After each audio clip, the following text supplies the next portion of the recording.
할렐루야. 날씨가 이제 겨울이 돌아온 것 같습니다. 추운 날씨에 이렇게 교회에 오셔서 감사합니다. 오늘도 우리 주님께서 영광을 받으시고 우리에게 큰 은혜 주실 것을 믿습니다. 아멘. 우리 서로 인사하시기 바랍니다. 사랑합니다. 환영합니다. 이제 우리 다 같이 주님을 찬양하시겠습니다. 하늘 문을 여소서.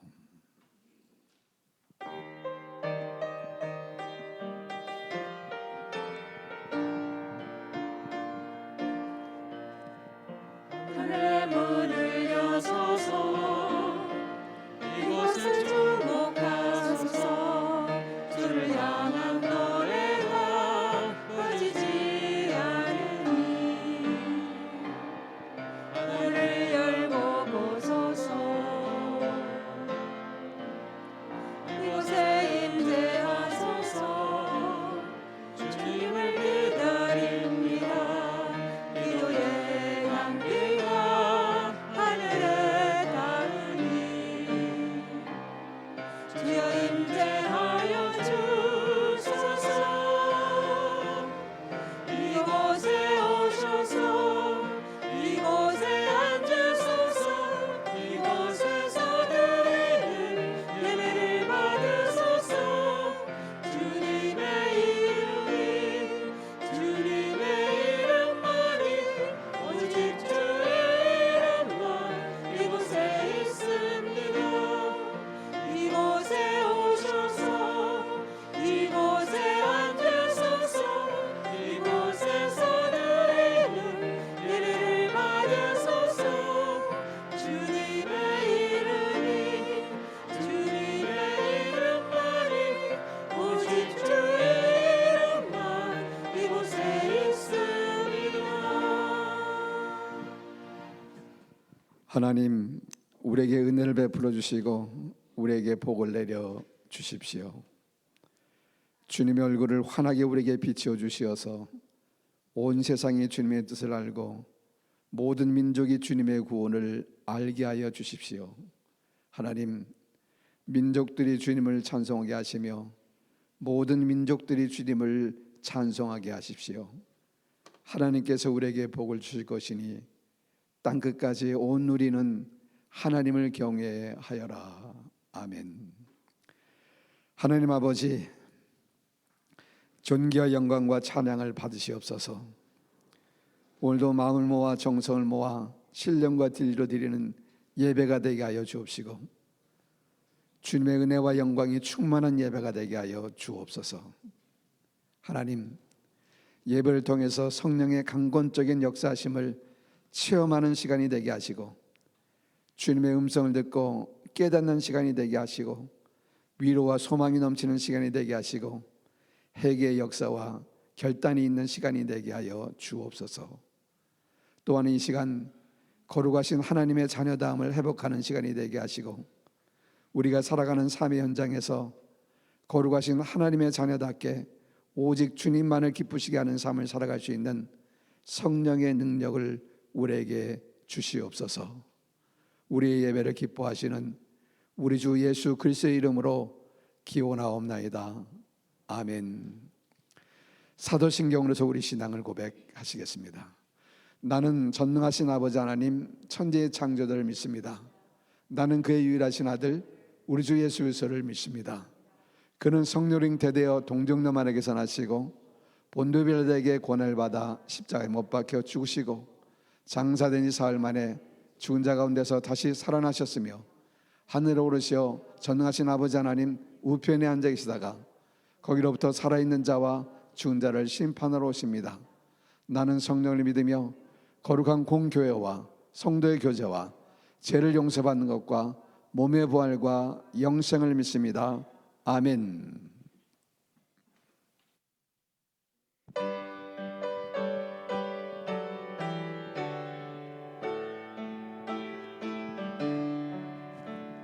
나의 맘속에 잠든 파워 있네. 주 예수가 주신 평안.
전능하시는 하나님 아버지, 주일 아침 우리 참 좋은 교회 주님의 자녀들 이 자리에 함께 모여서 주께 예배드리게 하심에 영광을 올려드립니다. 주님, 이 시간 성령님께서 저희 마음에 오셔서 주님과 저희 사이에 길을 열어주시고 찬송과 감사로 아버지께로 또 한 걸음 더 가까이 나아가는 이 시간 되기를 원합니다. 주님, 어제나 오늘이나 동일하시고 어디에나 계시며 저희를 돌보시는 주님, 무거운 짐진 자, 병으로 고통받는 자 모두가 다 주님의 자녀입니다. 주께서 위로를 내려주시며 우리 무거운 짐 벗게 하시고 병을 치유하시는 역사가 있기를 원합니다. 주님, 그래서 우리 모든 고통 중에 있는 형제 자매들이 이 시간 나음을 받게 하여 주시옵소서. 주님, 코로나 우리 팬데믹이 정말 끝나지 않습니다. 주님, 이 시간 다시 한번 원합니다. 주님, 주의 권능으로 말씀하시면 이 재앙도 곧 이제 잠잠해질 것을 믿습니다. 주님, 모든 믿음의 성도들이 간절히 기도하오니 어서 지나가게 하시옵소서. 주님, 우리 멀리 각국에서 주님의 복음을 전하는 여러 선교사님들을 위해 우리 모두 기도하게 하시고 그들이 필요한 것들을 주님이 때를 따라 공급해 주시고 채워 주시기를 바랍니다. 주님, 이로써 주님 나라가 점점 더 커지는 역사가 있기를 바랍니다. 주님, 우리 오늘 말씀 전하실 주님의 종 목사님을 기억하시고 이 시간 주님의 능력이 말씀이 목사님을 통해서 저희 모두에게 온전히 전해지게 하시옵소서. 그래서 무슨 일을 하든지 사명 잘 감당하게 하여 주시옵소서. 주님, 각자가 처한 사정으로 인해 함께 예배 드리지 못하는 우리 성도님들 어디에 있든지 주님의 몸된 이 참 좋은 교회를 사랑하는 마음 주시고 특히 멀리서 우리 근무하고 있는 데니 형제도 기억하시고 그의 가정도 주님 늘 함께하여 주시옵소서. 2022년 올 한 해 예수님과 동행하는 저희들 되게 하시고 우리 사탄 권세가 우리를 혼란스럽게 하고 넘어뜨리려고 해도 믿음으로 승리하게 하시고 우리 모두가 주님이 예비하신 천국을 소망하며 날마다 힘차게 나아가는 참된 우리 성도님들이 되기를 원하옵고도 바라옵나이다. 주님, 이 모든 말씀 예수님의 이름으로 기도드리옵나이다.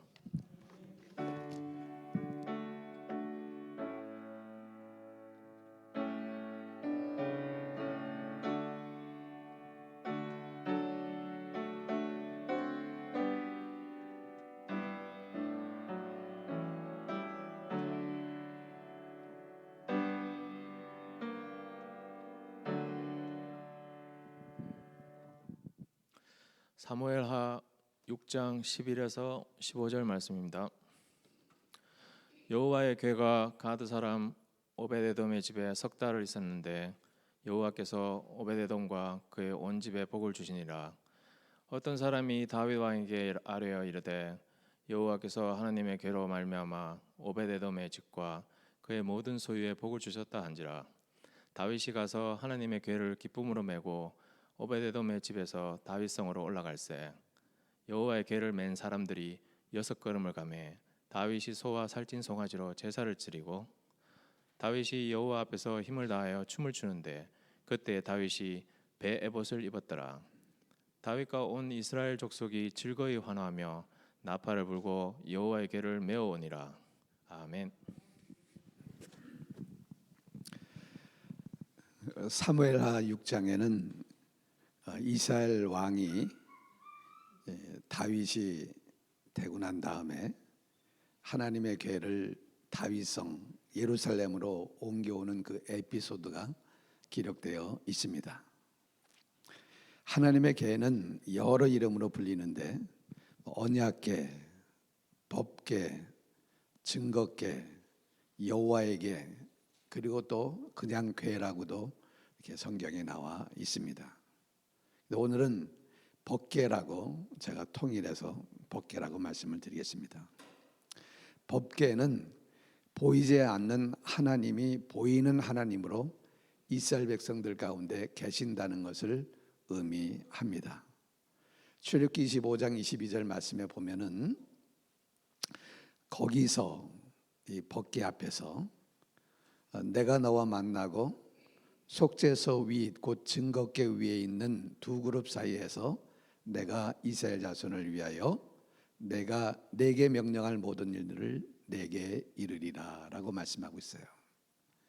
거기서 내가 너와 만나겠다 그랬습니다. 법궤 앞에서 하나님께서 이스라엘을 만나 주시겠다는 것입니다. 그러므로 법궤는 이스라엘에게 있어서는 하나님께서 그들과 하나님께서 우리와 함께 계심을 상징하는 아주 중요한 거였어요.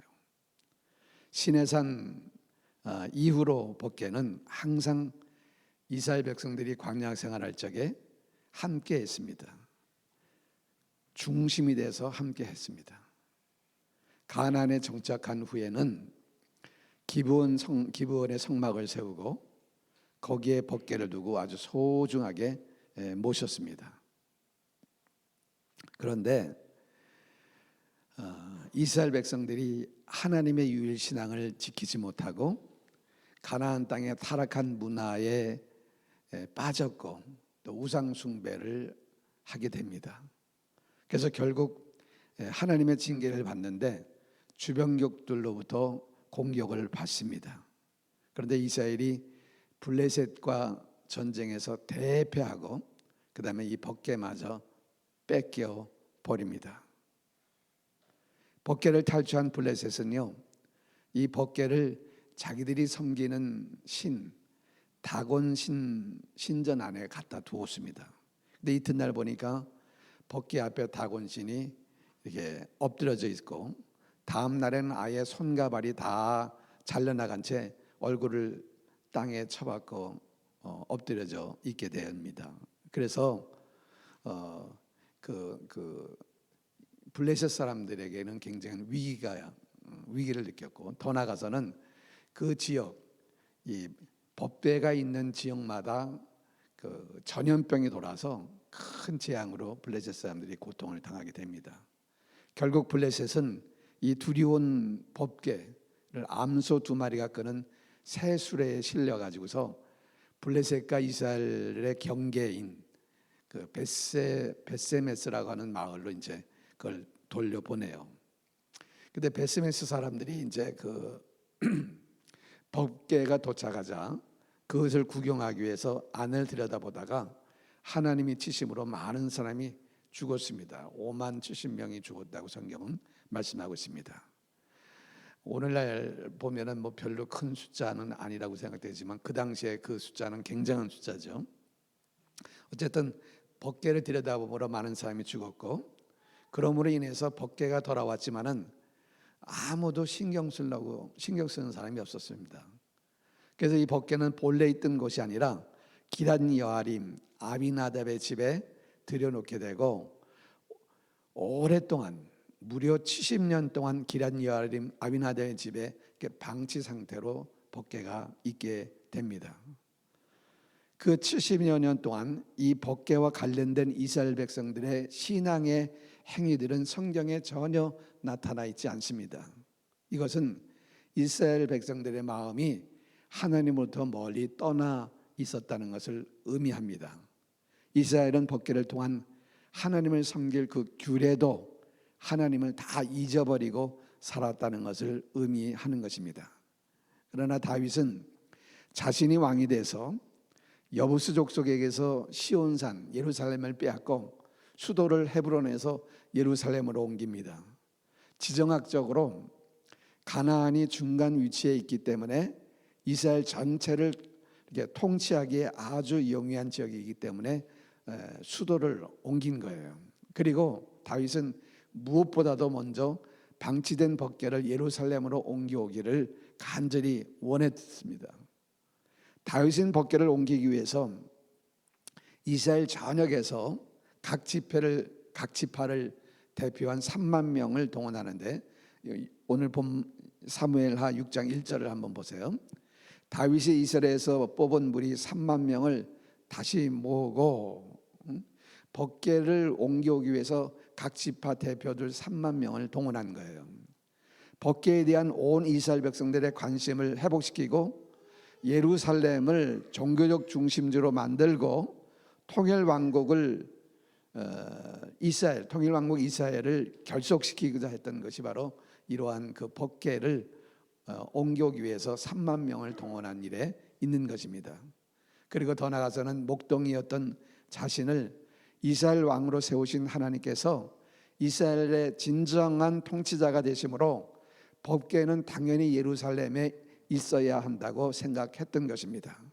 그런데 이 법궤를 옮겨오는 일은 순조롭게 진행되지 못하고 도중에 불상사가 나는데 3절 말씀을 한번 보면요, 그들이 하나님의 궤를 쇠술에 신고 산에 있는 아비나답의 집에서 나오는데 아비나답의 아들 우사와 야호가 그 쇠수레를 못 이나 그랬어요. 자, 법궤는 대략 가로 125cm, 세로 75cm, 높이 75cm, 직사각형입니다. 직사각형.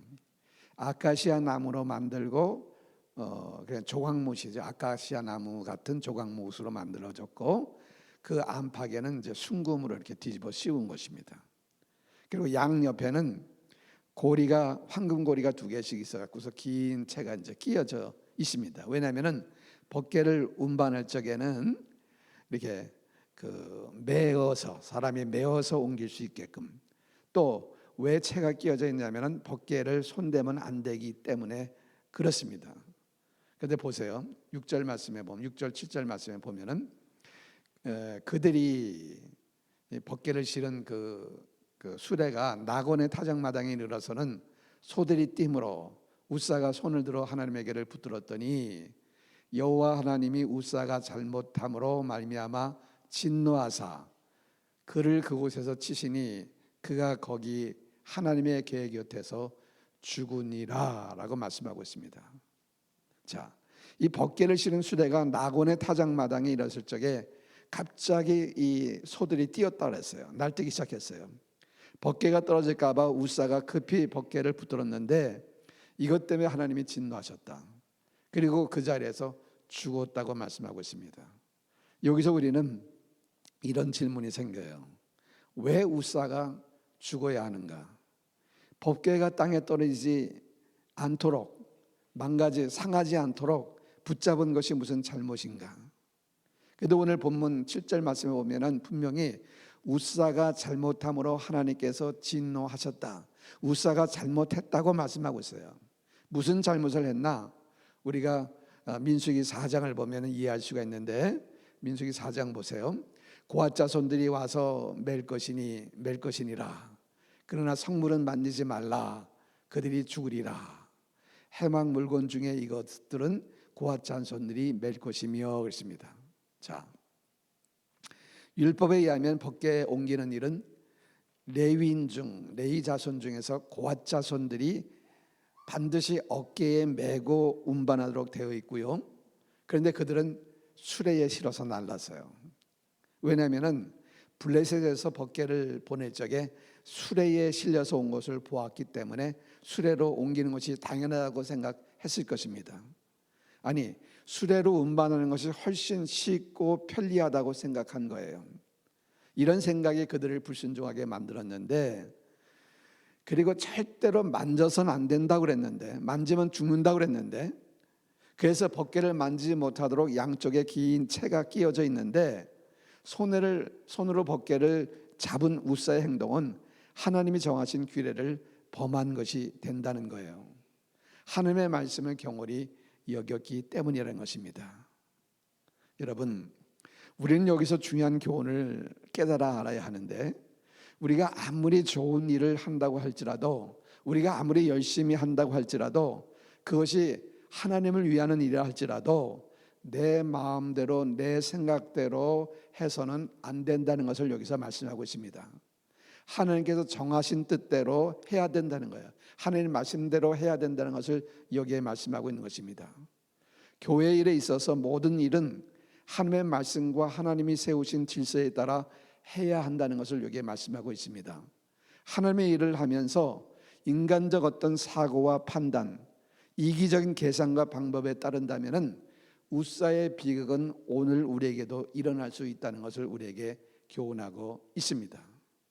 지금 우리가 직분을 받아서 하나님의 교회를 섬기는 데 있어서 우리는 지금 하나님이 정하신 규례대로, 하나님의 말씀에 따라서, 하나님의 질서대로, 하나님의 뜻을 따라서 하나님을 섬기고 있는가를 우리에게 질문해 봐야 됩니다.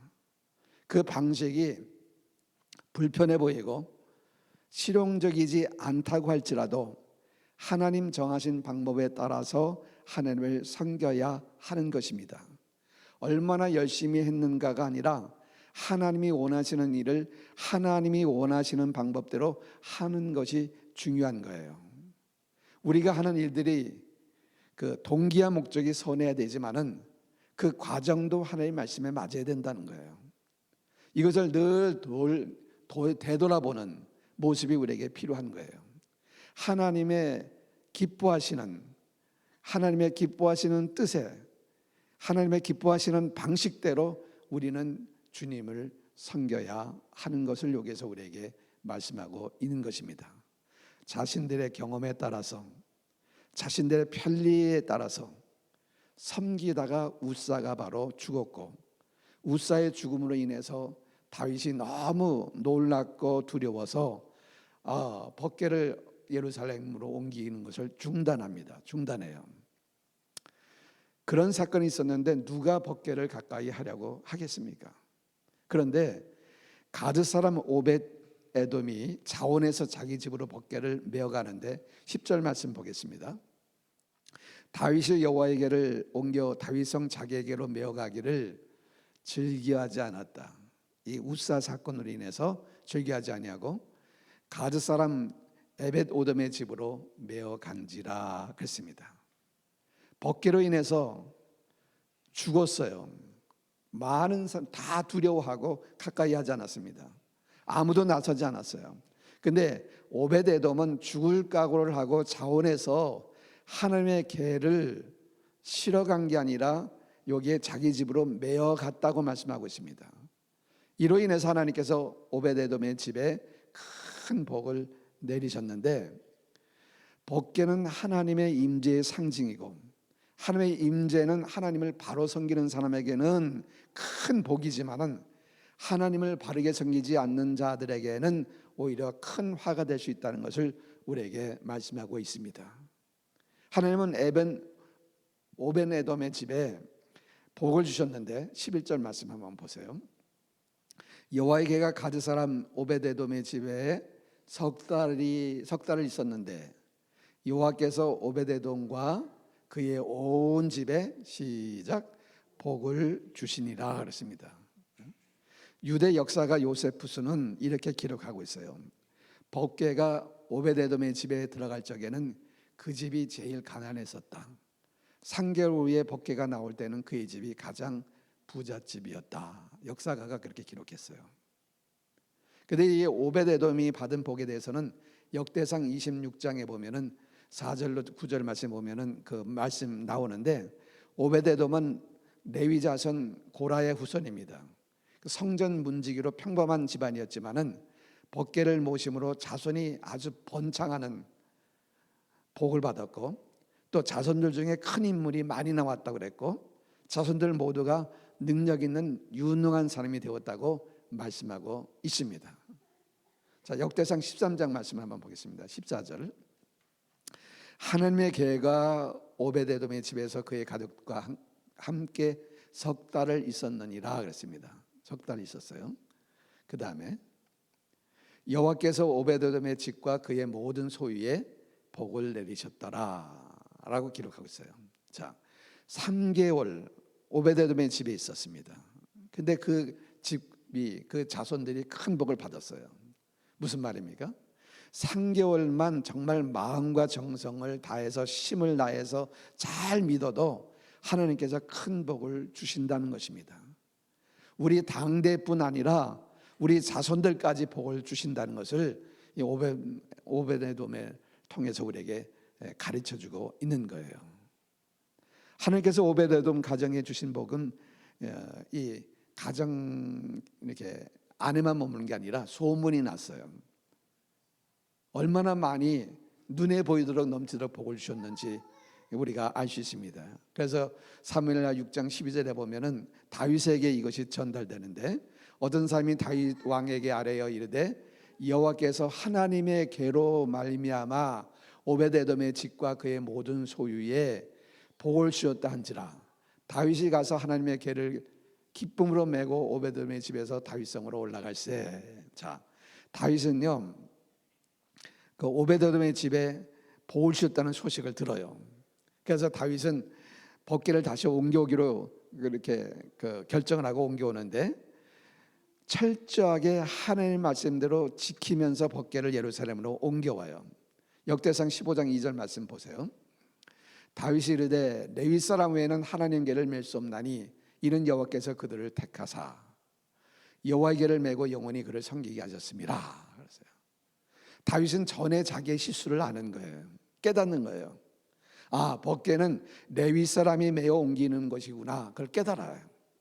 하나님의 규례대로 섬겨야 한다는 것을 철저히 깨달은 거예요. 그리고 이 법궤는 수레에 매는 게 아니라 그 레위인들이 어깨에 메고 옮기는 것을 그들이 안 것입니다. 그래서 이 역대상 15장에 보면은요 13절에 보면은 전에 너희가 매지 아니하였으므로 우리 하나님 여호와께서 우리를 찢으셨으나, 그러니까 전에 매지 않아서 웃사가 죽었다는 것입니다. 이는 우리가 규례대로 그에게 구하지 아니하였음이라 하니, 이에 제장들과 레위 사람들이 이스라엘 하나님 여호와의 궤를 메고 올라가려 하며 몸을 성결케 하고, 모세가 여호와의 말씀을 따라 명령한 대로 레위 자손이 채에 하나님의 궤를 깨어 어깨라 매니라 말씀했습니다.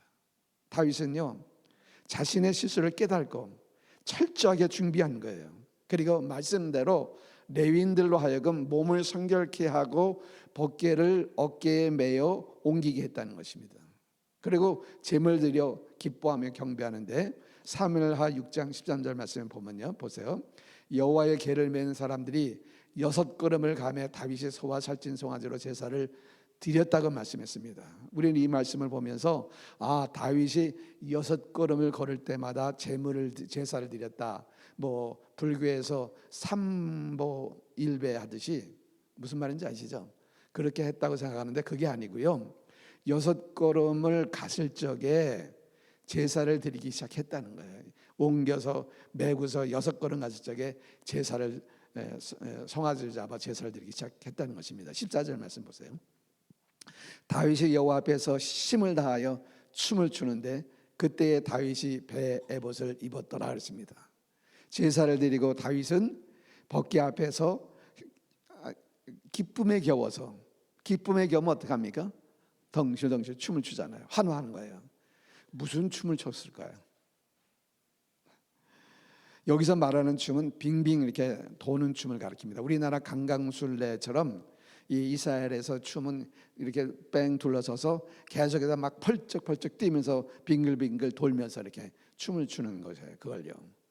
그런데 다윗이 얼마나 열심히 춤을 추었는지 힘을 다해서 춤을 췄다 그랬어요. 살짝살짝 하는 게 힘을 다해서 춤을 췄어요. 20절에 보면은 심지어 맨살이 드러날 정도로 춤을 추었다고 얘기했습니다. 이 말씀을 보고서 우리는 보통 바지가 내려가서 뭐 이렇게 보였다 이렇게 생각하는데, 그것은 그냥 우리가 이해하기 쉽게 그렇게 얘기하는 것이고요. 하나님 앞에서 어린아이처럼 기뻐하면서 왕복을 입은 게 아니라 배 에봇을 입었다 그랬습니다. 그리고 채면 불구하고 거기서 막 열심히 뛰면서 춤을 췄다는 것이에요.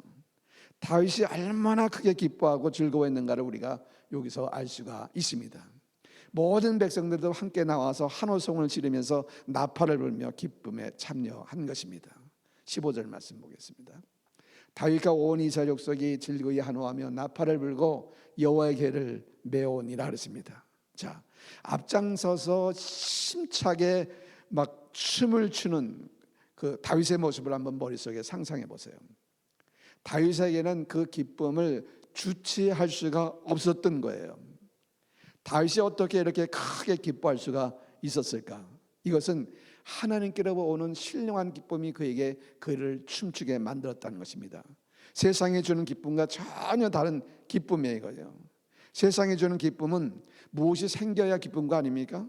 돈이 생겼다든지 권세가 생겼다든지 뭐 재미거리가 생겼든지 그럴 때 기분이 좋은 거예요. 세상에 주는 기쁨은 조건적이에요. 일시적이고 상대적이에요. 그 무엇이 없어지면 그 기쁨도 사라지는 거예요. 무엇이 그대로 있다 할지라도 더 큰 욕심 때문에 기뻐하지 못합니다. 왜? 가지면 더 가지고 싶고 되면 더 되고 싶고 인간의 본능의 이것이요. 그래서 세상이 주는 기쁨을 따라 살다 보면은 반드시 실망하게 되고 탄식하게 된다는 거예요, 그걸요. 그런데 하나님께서 주시는 기쁨은 세상이 주는 어떤 조건 때문에 기뻐하는 것이 아니기 때문에 언제나 어떤 환경 속에서도 그 풍성한 기쁨이 충만한 거예요. 시편 4편이 7절에 보면은 주께서 내 마음에 두신 기쁨은 그들의 곡식과 새 포도주가 풍성할 때보다 더하나이다 그랬어요. 농부에게 가장 기쁜 순간이 언제냐면은 수확할 때예요. 그런데 하나님께 주시는 기쁨은 그때의 기쁨보다 더 크다는 거예요. 당신들은 수확할 때 큰 기쁨이 있지만은 나에게는 그거보다 더 큰 기쁨이 있다는 거예요. 이 농경 사회에서 이 곡식과 새 포도주는 뭐냐면은 오늘날로 얘기하면은 돈이죠, 돈. 무슨 말이냐면 많은 사람들이 물질 때문에 기뻐해요. 그것이 가장 우선순위예요. 그것이요. 자기가 노력해서 어떤 보수를 얻었든지 아니면 그냥 뜻하지 않게 행제해서 물질을 가지게 될 때 사람들은 기쁨을 주체할 수 없는 거예요. 그 기쁨을 위해서 또 여러 가지 수고도 하고 애도 쓰는 겁니다. 그런데 그런 기쁨은 그저 조금 나은 기쁨일지 몰라도 언제나 불안한 기쁨이라는 것이죠. 영원하지 않다는 거예요, 그걸요. 그것은 사라진다는 거예요, 그 기쁨은요. 여러분 며칠 있으면 2월 4일 날부터 중국 베이징에서 동계 올림픽이 열리잖아요. 근데 올림픽 경기에서 메달을 딸 때에 그 선수들의 그 기쁨이 얼마나 큰지 팔짝팔짝 뛰잖아요. 어떤 선수는 막 눈물을 흘리기도 하고 어떤 선수는 막 한박 웃음을 웃으면서 기뻐하잖아요. 얼마나 기뻤겠어요. 그런데 올림픽 경기 때마다 따라다니면서 선수들에게 복음을 전하는 세계 스포츠 전문 선교단체가 있는데 그 단체가 내거는 캐치플레이가 뭐냐면 more than gold, 금메달보다 더 좋은 게 있다. 예수 그리스도가 주는 기쁨은 금메달을 받을 때의 그 기쁨과 비교할 수가 없다는 거예요. 올림픽에서 받은 금메달은 기쁘죠. 그러나 영원하지 않아요. 곧 후배들이 또 치고 올라와서 후배들에게 밀려나요, 그걸요. 그러나 주님께서 주시는 기쁨은 영원한데 세상의 조건들이 다 상실되어도 어떤 환경 속에서도 시련과 고난 속에도 그 모든 것을 극복하면서 즐거워하면서 기뻐할 수 있는 이것이 하나님께 주신 기쁨이라는 거예요. 이 기쁨. 여러분 하박국 선지자가 이렇게 고백하잖아요. 하박국 3장 보세요. 17절. 비록 무화과 나무가 무성치 못하며 포도나무에 열매가 없으며 감람나무에 소출이 없으며 밭에 먹을 것이 없으며 우리의 양이 없으며 외양간에 소가 없을지라도 나는 시작 여러 말미암아 즐거워하며 나의 구원의 하나님으로 말미암아 기뻐하리로다. 무화과 나무는 양식이에요. 근데 무화과 나무에 열매가 없다는 거예요. 양식이 없다는 거예요. 포도나무에 열매가 없다는 것은요, 그 당시에 포도나무는요, 그 건기가 되면 물이 다 마르거든요. 그렇기 때문에 포도 열매를 밟아서 포도즙을 내서 먹는 거예요, 그것이요. 음료수에 걸려. 근데 포도나무 열매가 없다는 것은 마실 것이 없다는 거예요. 마실 것이 없다는 그런 상태예요. 감람나무, 이 올리브나무 열매는 모든 음식에 사용되는 아주 중요한 것인데 올리브나무에 소출이 없다는 거예요. 그걸요. 밭에 먹을 것이 없다는 것은 죽으라 이랬는데 아무런 대가가 없는 거예요. 더 나가서 우리의 양도 없고 소도 없다는 거예요. 이런 극한 상황 어떻게 해야 돼요? 이런 상황 속에서. 그런데 이런 극한 기근 속에서 하나님으로 인해서 나는 기뻐한다. 여호와로 말미암아 나는 즐거워한다. 구원의 하나님으로 말미암아 기뻐한다. 여러분 어떤 상황 속에서 육적으로 고통스럽고 힘들고 어렵지만은 하나님 안에서 이렇게 기뻐할 수 있는 그런 기쁨이 우리의 고백일 수가 있습니까? 여러분 백신만 나오면 이 코로나 다 끝날 줄 알았어요. 근데 새로운 변이 바이러스로 계속 나오고 이것이 우리를 지치게 만들어요. 여러 가지 어려움에 우리를 빠뜨리고 있어요. 그럼에도 불구하고 답답하지만 어렵지만 힘들지만 그럼에도 불구하고 우리는 주님이 주시는 기쁨이 우리 속에 충만합니까? 그 기쁨을 누리고 있습니까? 자, 다윗이 기뻐했고 백성들이 다 뛰쳐나와서 환호하면서 나팔 불고 기뻐했어요. 그런데 이 사무엘하 6장에 보면은 전혀 기뻐하지 못하고 있는 한 사람이 나옵니다. 미갈이에요.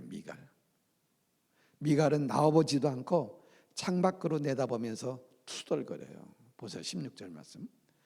여호와의 개가 다윗성으로 들어올 때에 사울의 딸 미갈이 창으로 내다보다가 다윗 왕이 여호와 앞에서 뛰놀며 춤추는 것을 보고 심중에 그를 업신여기니라 그랬어요. 자, 여기서 우리는 미갈을 다윗의 아내라고 소개하지 않고 사울의 딸이라고 하는 점을 주목해야 됩니다. 죽은 사울보다는 살아있는 현재 남편의 다윗의 아내라고 해야 소개해야 그것이 더 맞잖아요. 그런데 사울의 딸 미갈이라고 소개하고 있어요. 그 이유가 있어요. 사울은요 왕이 되어서 기럇 여아림에 있는 법궤를 그대로 방치해뒀어요. 왜냐하면 하나님의 법궤에 대해서 전혀 관심이 없었기 때문입니다. 근데 오늘 바로 미갈이 그렇다는 거예요. 그 아버지의 그 딸이라는 거예요. 미갈 역시 그 아버지처럼 하나님의 계를 중요하게 여기지 않았다는 거예요. 그렇기 때문에 미갈은 법궤를 향한 다윗의 간격과 그 기쁨을 이해하지 못한 거예요. 그렇기 때문에 다윗이 기뻐하면서 춤을 춘 것을 두고서 왕의 체면을 구기고 품위를 잃고 저런 행동을 하고 있는가 속으로 비난하는 거예요. 자, 20절 말씀 한번 보세요. 이스라엘 왕이 오늘 어떻게 영화로우신지 방탕한 자가 염치 없이 자기의 몸을 드러내는 것처럼 오늘 그의 신복의 계집종의 눈앞에서 몸을 드러내셨도다. 자,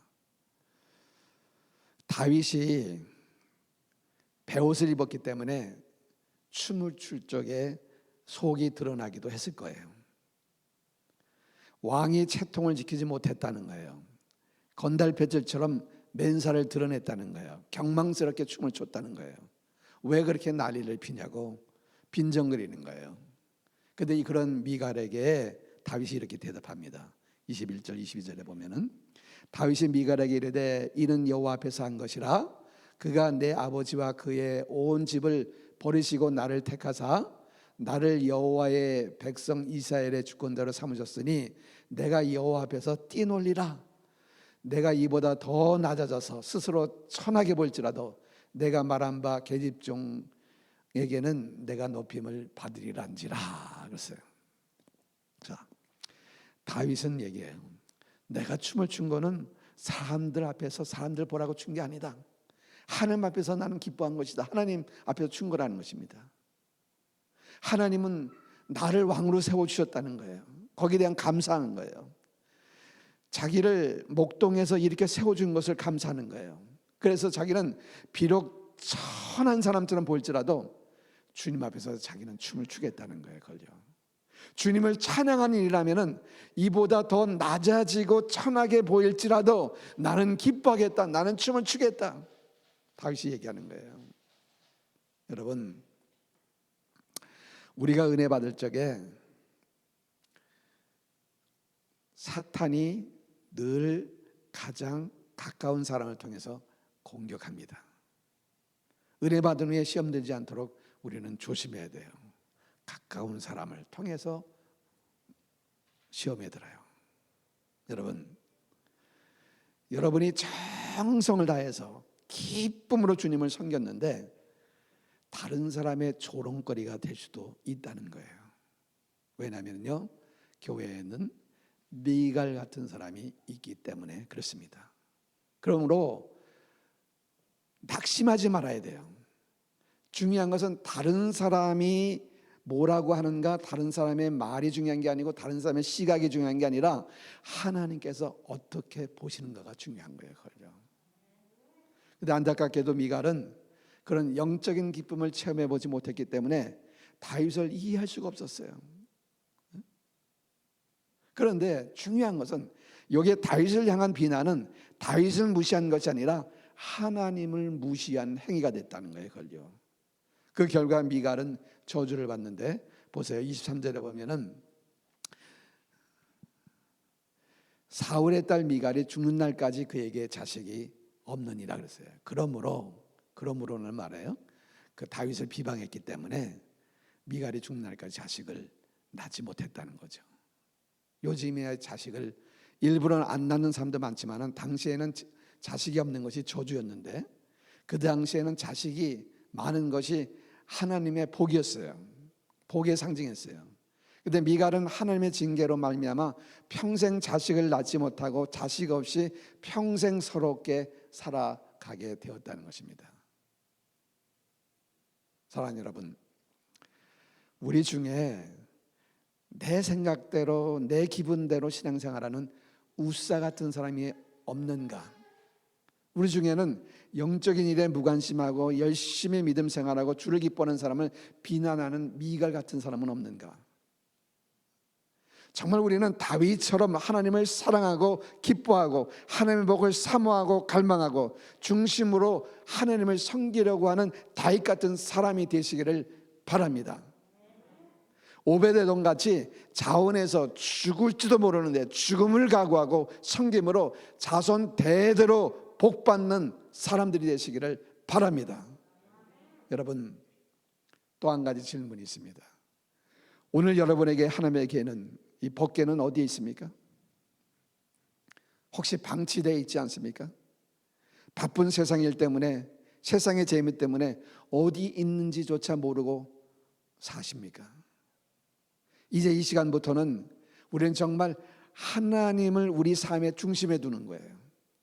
하나님 말씀을 깊이 묵상하고 깨달은 말씀대로 철저하게 순종하고 하나님 중심의 삶을 살고 기쁨으로 주님과 동행하고 죽기까지 헌신하심으로 이 오벳에돔처럼 복받는 사람, 자손 대대로 복받는 사람들이 되시기를 축원합니다. 기도하겠습니다. 합심해서 기도합니다. 오늘 우리에게 주신 말씀을 기억해 보세요. 정말 나는 다윗처럼 주님을 사모합니까? 주님을 기뻐합니까? 주님 중심의 신앙의 삶을 살고자 결단하십니까? 여러분, 오베데돔 같이 자원해서 헌신하는 사람, 그래서 자손 대대로 복받는 가문이 되게 해주시옵소서. 우리 조용한 음성을 합심해서 기도합니다.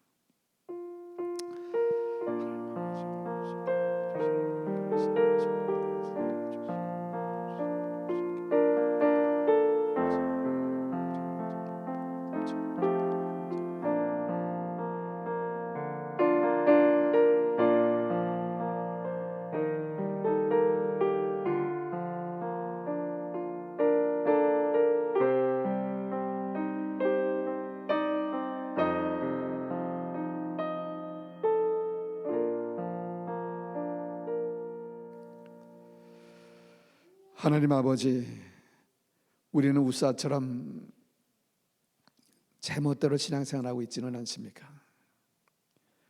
우리는 미갈처럼 영적인 일에 아무런 관심이 없고 열심히 하는 사람을 비난하고 방해하고 있지는 않습니까? 아버지 하나님, 우리를 용서해 주시옵소서. 우리로 하여금 하나님을 우리 삶의 중심에 두고 신앙생활하게 하시고 하나님의 말씀을 늘 묵상하고 주님의 음성에 귀를 기울이고 주님과 항상 동행하고 주님이 주시는 기쁨으로 충만하게 하시고 주님 앞에 춤추며 살아가는 저희들이 되게 하여 주옵소서.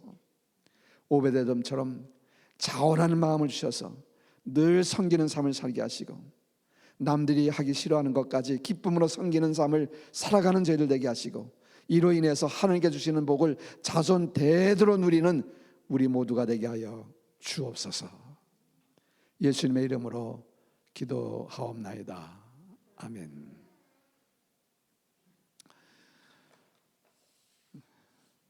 오늘 예배 후에 우리 그 여선교회 회원 되시는 분은 한쪽에 모이셔서 여선교회를 회장을 다시 뽑을 것인가 아니면은 이 상태 그대로 그냥 갈 것인가 뭐 이런 서로 논의해서 결정해 주시길 바라겠습니다.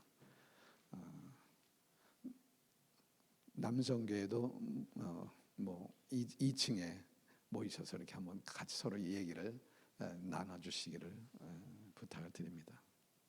여러분이 어떤 결정을 하든지 그대로 교회는 따라서 하겠습니다. 목양 캘린더 참조해 주시길 바랍니다. 대표기도 하길 원하시는 분들은 오벳 에돔처럼 자원해 주시기를 부탁드립니다. 자리에 일어나셔서 우리 봉헌 찬양합니다. 여기에 모인 우리 주의 은총 받은 자여라.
너희가 모든 일에 넉넉하여 너그럽게 연보함은 그들이 우리로 말미암아 하나님께 감사하게 하는 것이라. 아버지 하나님, 오늘도 하나님 말씀에 따라 주님 앞에 기쁜 마음으로 헌금을 드립니다. 헌금을 드리는 손길들을 기억하여 주시고 약속하신 말씀대로 가정과 생업 위에 그리고 하는 모든 일들 위에 복 주시고 자녀들에게 복 주실 것을 믿습니다. 자녀들의 앞길을 인도해 주시고 공부하는 자녀들에게는 지혜를 주셔서 학업을 잘 마치게 하시고 좋은 직장을 허락해 주시고 다니는 직장에서 인정받고 잘 되게 하시고 어떤 일에 종사하든지 안전을 지켜주시고 형통하고 번성하는 복을 주시옵소서. 아버지, 무엇보다도 우리에게 건강의 복을 주시옵소서. 오늘 이 시간 우리를 힘들게 하는 모든 연약함과 우리를 고통스럽게 하는 모든 질병이 온전히 치유되고 건강을 회복하는 신유의 역사가 일어나게 하여 주옵소서. 병원에 입원 치료 중에 있는 형제도 있사오니 우리 주님 역사하셔서 속히 온전한 건강을 회복하게 하여 주옵소서. 아버지 하나님, 우리들에게 성령 충만함을 주시옵소서. 신앙의 열심을 주시옵소서. 진실한 신앙인으로 살아가게 하여 주옵소서. 우리와 하여금 잘못된 길로 가지 않도록 강건적으로 막아주시고 주의 은혜 가운데 우리의 그 발걸음을 인도하여 주옵소서. 우리의 모든 것을 우리 주님께 맡깁니다. 우리 주님 주장해 주셔서 우리 삶 속에 주님의 뜻이 이루어지게 하여 주옵소서. 우리 주 예수 그리스도의 이름으로 축복하며 기도드리옵나이다. 아멘. 우리는 세상으로부터 보냄받은 그리스도의 제자입니다. 이제는 우리 주 예수 그리스도의 은혜와 하나님 아버지의 그 놀라우신 사랑하심과 성령님의 내주교통 충만하신 역사가 오늘도 주께 나와 예배드리는 주의 백성들 삶 가운데 또 행하는 모든 일들 가운데 이제부터 언제나 영원히 함께 있을지어다. 아멘.